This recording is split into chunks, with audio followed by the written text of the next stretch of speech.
យកពេកដាច់យកពេកហើយមិនបាត់ដាច់យកទៀតហើយហ្នឹងហើយមកស្អាតដូចខ្ញុំចឹងគុំភ័យ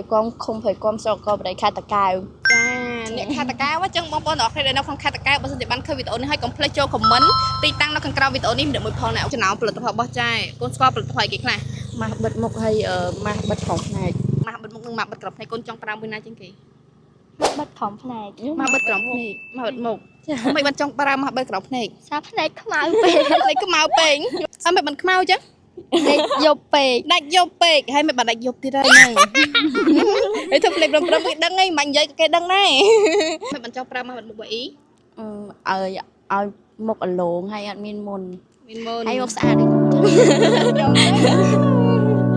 ចាចង់បានកាដូពីអ៊ីអត់ ចា ចឹងកាដូអ៊ីឲ្យអានេះកសាយជុតមុខណាចា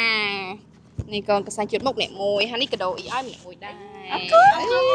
ហើយកូនមកពីណាវិញមិនជួបអ៊ីហ្នឹង ខ្ញុំមកពីរៀន មកពីរៀនហើយជីកាត់មកឃើញអ៊ីហើយចាប់ហ្មងអូចឹងអត់ទៅជួបអ៊ីដឹងបានកាដូហ្មង ចា ហើយ like comment share អស់នៅ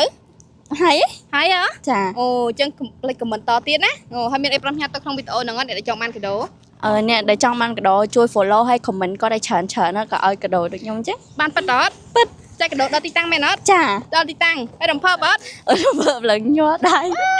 លញដៃចាអញ្ចឹងតើវិញធ្វើដំណើរដោយសុវត្ថិភាពណាទាំងអស់គ្នាណាចាហ្នឹងហើយហើយបើចង់ប្រើផលិតផលអីអាចត្រូវតិចបានតាមទីផ្សារហើយអ្នកចង់ប្រើនេះទាំងអស់គ្នាចាអូខេណាបាយបាយសុខបួនណា